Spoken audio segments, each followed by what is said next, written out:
Hi, I'm Lonna Kelly, and this is Hudson Valley Art Speak. Thanks for watching today. We're going to talk to siblings, Amy Barry and Jim Barry, today, who are making birdhouses from found and recycled materials. So, welcome. Thanks for coming tonight. It's a pleasure to be here. Thank you for having us. We're very excited to be here. So these are amazing birdhouses. Thank you. Just tell me briefly a little bit about this sorcerer's hat one. This birdhouse, my brother gave me the base. He is the one that cuts up the trees that are already felled, and I found this gorgeous bark with this curve in it, and I just started playing with the shapes and kind of working with the bark, and once I had the two pieces that matched evenly and looked aesthetically very pleasing, I said, you know what, that reminds me of like a wizard hat. Yeah. And then someone said it reminded them of the Harry Potter hat that is the sorting Griffin hat. is the sorting hat, the Gryffindor, yeah. So that we kind of went in that direction with it. His daughter knows all the spells, and she helped us with the spells, and we made it into our Harry Potter birdhouse. Right, you added so much to it, the pine cones and Yes. the I had some empty space I needed to rocks. fill, so I did the pine cones, and with the wire, the braided wire we use, that can hold like, how many pounds, Jim? 100. 100 pounds. Really? Very We like people to be able to twist it and use it, so I said I didn't want it breaking the bark, so there's a lot of construction kind of engineering that goes into it. So I said, oh, you know what, pine cones are very pliable kind of and movable, so I use that there, and the moss in the top, and birds will use all the moss in there. Yeah. But we did try to make it like Harry Potterish with this kind of reminded me of a wand. And these pine cones are actually from New Mexico, that my girlfriend, when she goes on vacation, she brings them back. And then I used the quartz because it reminds me of like magic rocks. And then I made like a Quidditch broom out of some bark fur, which is underneath the bark, and a twisted little grapevine. And then on the back, there's a little owl with a white feather to represent the owl, and there's a little lamp to represent like going in the dark and, you know, darkened hallways. And Wow. so that's There's kind so of much to much find in it. There is. Yeah. Every Yeah. house Really is. Yeah. she makes, Yeah. it's never ends. It's like fine Waldo. It Yeah. It never ends. Yeah. So what drives the design? Is it you have an idea first and you look for the materials, or the materials, you find the materials and that determines what you're going to make? I guess it could be either or. I was actually I looked on I went to an estate sale and I saw like old clock hands from like cuckoo clock. So I just made a kind of a cuckoo clock inspired one. And I used the old clock hands because what's going to happen to them? And I know each like little trinket or something I find at an estate sale has a story. And I want that story to still be alive, no matter what that story is. But sometimes I just see them, the ideas, from things that I see, or sometimes from whatever Jimmy gives me, I look at and it's a feeling, and it's a feeling that I want to emote from myself to someone else. Like this tea party one, I just had a feeling of a tea party, and yeah. There's times when I'll come over and I'll bring over, it's actually, I make the canvas, being the base of the birdhouse, and I'll bring it over and we'll have coffee, and her boyfriend's there at the house, and the two of us are talking, and she'll be coming out with all these things, putting them on, and we're like, okay, because that's her way of finding out what works. Just and, trying out different and things. throwing this over it, that over, and I'm like, just let her go. Let her go. Because he's like, don't do that. I'm like, oh. Yeah, it'll work. It'll work. I'll figure And it the out. next thing you know, you're like, wow, good job. Yeah. So how did you get started on this, the two of you? You want to tell him? I was shopping at Michael's, and I saw this book on how to build birdhouses out of natural material, and I was like, wow, that's something. Looking at how whimsical it was, that's something my sister Amy, she's so creative that way, that she would just take and run with. So, because I could certainly build the base of the house and make the house for her, and then just let her go. And I came over to have coffee one night, because we usually do that once a week. And I said, I have this book that I just bought to build birdhouses. And lo and behold, she had bought the same book not recently and was going Really? to broach me. Said, "Could you get me some birdhouses so I can make them?" And I'm like, Yeah. well, it was both of us together. It came up at the same time. So where do you get all Apart. the wood that all these tree pieces? Well, they're all different felled trees that I work at a children's camp, and I am the ranger there. So I've been there for a very long time, and we have dead trees on the ground everywhere. Yeah. And they're constantly taking trees down over the wires and over the houses and the units for the kids. And now, instead of them just chipping it all away or hauling it all away, anything that's the size good for birds, I'm now keeping to make into birdhouses. Yeah. Because I have found from that how it is bad for the environment, how many trees that are being taken down, Yeah. and that the cavity nesters are losing places to go. Yeah. So, and then that was how we started, really, pretty much. Yeah, So I that's have great. A lot of wood. So when you get like to say a chunk of wood like this, Mm-hmm. do you start by hollowing it out? Yeah, I have a sawhorse and a lot of different tools. Yeah. Because it's not easy, and I don't recommend anybody, because I do a lot of chainsaw work, and Yeah. it takes a lot of chainsaw work to hollow it out the inside. And I've been working with a chainsaw for over 30 years, Yeah. so it takes me a while to build out the bottom, to take all the stuff Yeah. out and not cut the roof or cut holes through, so we can use the structure of the log itself to make the roof, like hanging the wire from the roof, where before, if you made a hole straight through, then you have no place to connect things, and things won't attach well and be Right, safe for you or right, the birds if right. something happens. Right.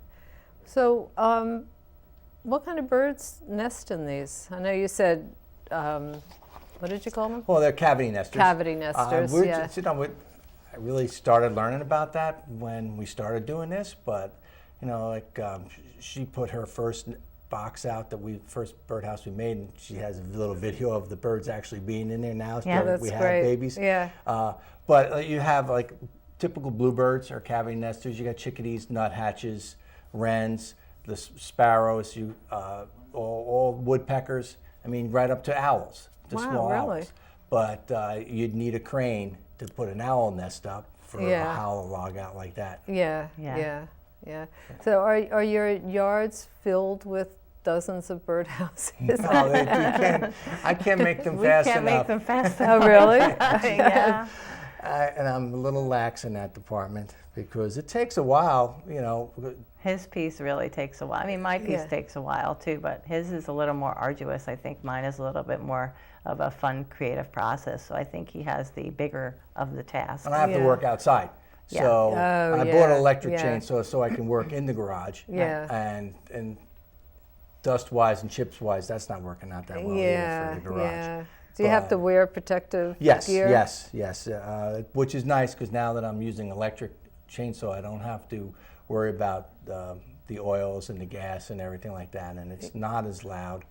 Right. It's Right. a little more aggressive saw, a little more dangerous, but I know what I'm, I know what I'm handling. So Right. I Right. just, You're good.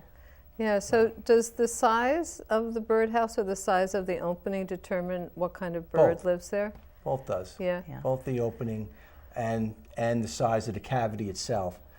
A lot of times what I found is, because now you have to read about all this, is the opening, you keep the opening smaller so you dissuade the birds that are going to try to fill the nest, like wrens are notorious for filling nests with sticks, and even though they can't fit in there, they still think if they put enough sticks in there, they can fit in there. Yeah. And now nobody else can go in there Yeah. because they filled it full of sticks. I did. like I the did chickadees find and- out, not to interrupt you, an interesting thing about a wren. The male will come first, and he'll put sticks in at least 7, up to 7 cavities that he likes. Really? And then when the female comes, he brings her to all of them, and she ultimately makes the decision. picks it. She picks. Then she rearranges his sticks, his Yeah. furniture, the furniture and he'll actually, before the eggs are hatched, he'll actually practice bringing worms and bugs to the nest that she has chosen. I just read that, Jim, recently. Wow, Yeah, that's awesome. Good It's for really life. There's 6 other nests That's that can't why be they used all now. have sticks. Yeah. I'm like, nobody's in there. What are all these sticks? Yeah. There's two cute. two mailboxes across the street from my house. One is mine and one is my neighbor's, and they're both the exact same mailboxes. And underneath the box, there's like a shelf to put in newspapers. But right now, it's all filled with branches and twigs, so I don't know. I think it might Both have a of them wren. are. I think Yeah. he's showing her, so Yeah. you might want to wait. Yeah, no, I haven't done anything. Okay. And the person who delivers the paper has stopped putting the paper in there. He just that's throws nice. them I out love on it. the That's, ground. Yeah. that's like something that we love to hear because we love inspiring people about the nature and the habits Taking of care of birds them, giving and them being something. Yeah. being careful. And wrens will actually nest twice in the season. Oh, So really? the 15 to 16 days the babies leave. And mine left, and now I went out there, and there's stuff all over the place, and I hear chip, chip, chip, chip, chip. So someone's working busy. He's getting her ready to look and see if those are good enough for her. But I would hope. I mean, come on.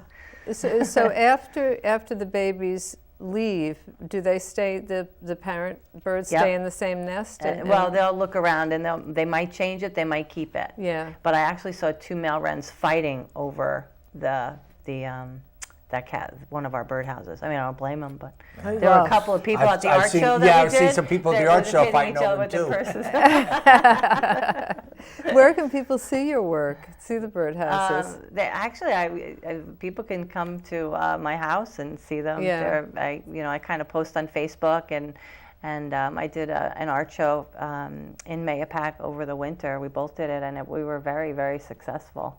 And that was kind of our big, showing to the world that people Yeah. are like, oh my goodness. Actually, Wendy Alvarez was the one who really pushed me to pursue it and really go for it. Well, Wendy does that Thanks, great Wendy. work on the Thanks, palm Wendy. leaves that I really love. Oh, she's Yeah, amazing, she's and, really and good. what a dear soul she Yes, is. She yes. is just the salt of the earth. I love her. Yeah.